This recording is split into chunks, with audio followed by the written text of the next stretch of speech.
Hello everyone and welcome back to another episode of Mr. A's Math Podcast. What I'd like to talk with you about today is what is integration? Now this may seem like a really simple topic, but what I'm actually going to try to get at in this video is a little bit more of an intuitive understanding of what we're doing when we integrate, and I find that this often isn't really made clear for students, or at least the connection isn't made by the students, and once you make this connection, I found for me that it was really helpful. This is actually something that I didn't realize until I had been integrating for many, many years. I had understood something about integration. What I understood about integration was that, it finds the area under the curve. So this is, I'm sure, something that you've talked about in your calculus classes, that if I have some curve, say a function of x, right, and I integrate from, say a to b, then that's going to give me this area underneath this curve, okay? So I could say, like, if this is f of x, then the integral from a to b of f of x would be that blue area.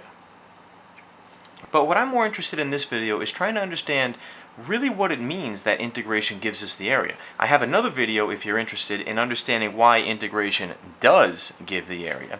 But here I'd really like to explore what the consequences of that are. So let's start by just imagining we had a car, right?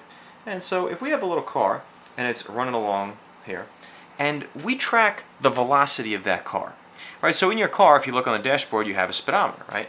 And that speedometer tells you, from 0 up to however fast your car is going to go, maybe 150 these days, and it gives you a little indication of how fast the car is going. It doesn't really, you also have an odometer that tracks distance, but the main display that you get is that speedometer, which is telling you technically your speed, not velocity. The only difference between speed and velocity is speed with a direction. So if you're going 50 miles an hour, that's a speed. 50 miles an hour north would be a velocity. And it's not really important for this example which one we consider. So to keep things simple, we can just think about speed. So let's imagine that we tracked the speed of this car over time, right? So let's say we look at time in hours, and we track the speed of this car in, again, to keep it simple, let's say mph, right? Which everyone should probably know, I think, means miles per hour, okay? So for this first example, let's imagine that the car is very, very simple, that it's simply traveling at a constant speed the whole time. Let's say that that speed is, I don't know, 10 miles per hour. Now, if I were to say, if I stop and measure at let's say 6 hours in, right?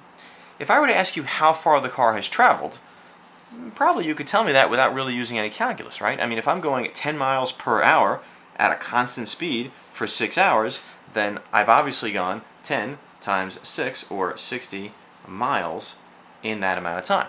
Hopefully that makes sense to you.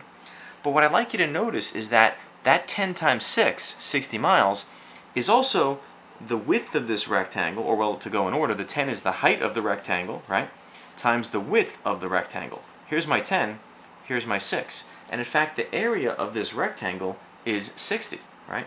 This area here.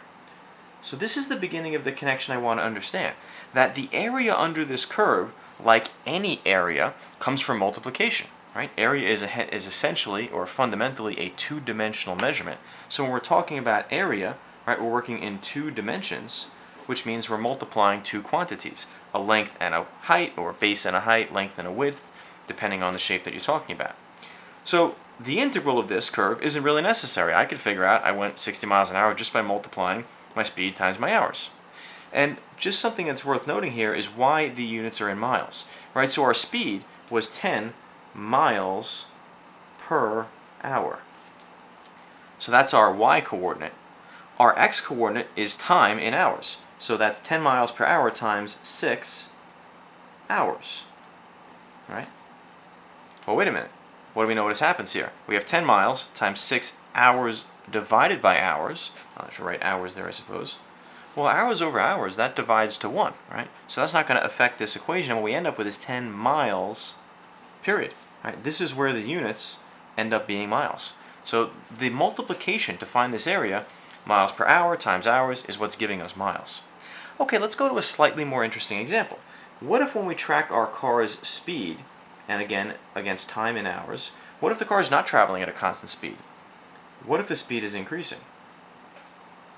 Right? So let's say that the velocity of this car, or we're working in speed, so I'll say s of t. Right?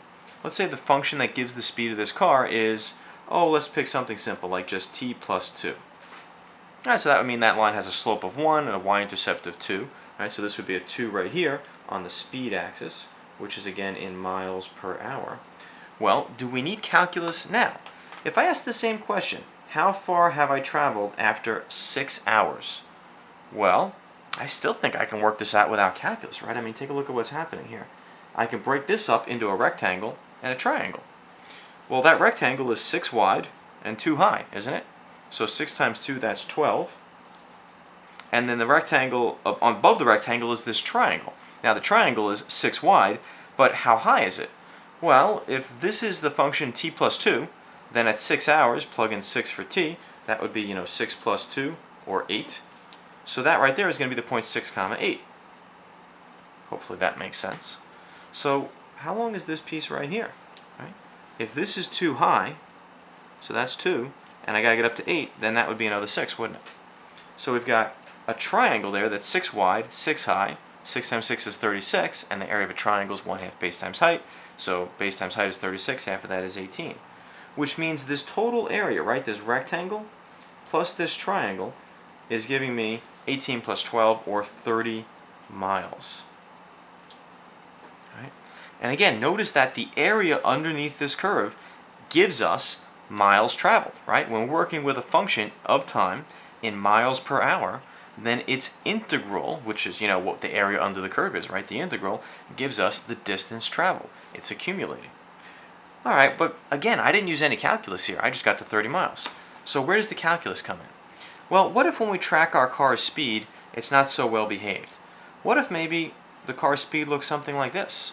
Maybe the speed as a function of time isn't constant, isn't linear, it's quadratic. What if it was t squared plus 2? And I ask the same question.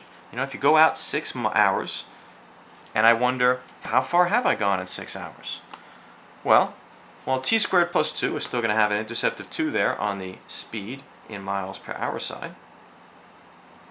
And of course, we still have time in hours on the bottom here. But I need to find this area. And this is where the integration comes in. Right? So if I integrate that function, t squared plus 2, with respect to time, from 0 to 6. Okay, well that's going to give me t cubed over 3 plus 2t. And we'll evaluate that from 0 to 6. Well, let's see. 6 subbed into t cubed, right? So we plug in always the upper bound first here. So 6 goes into t cubed, 6 cubed. Let's see, that's 36 times 6. That's 196 over 3. Okay, so we've got 72 plus 2t, that's 12, plus 12, minus, and then we'll evaluate at the lower bound, right? So that would be plugging in 0, that's just 0 over 3, plus 0, so that's just 0 there. And what we have is 72 plus 12, that's 84 miles traveled. Wow, so look at what's happening here. The integration allows us to figure out the area of this curve here, underneath this curve, and what we're really doing is we're multiplying the fixed distance of 6 times this changing height along this curve here, right? This is what calculus is about when things are changing. So if I just had a fixed width of 6 and a height that I could deal with, right, like a rectangle or triangle, no calculus needed. But because this height is constantly changing, I need to integrate.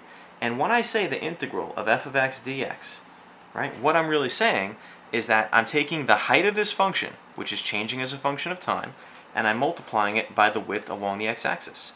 So when I integrate this function f of x, okay, so what I'm doing is I'm taking some portion of the x-axis, which is fixed, and I'm multiplying it by this changing height. And that's what integration is. It's really multiplication. Why we use integration is when we need to multiply something that's changing, right, by a constant. So a constant width by a changing height.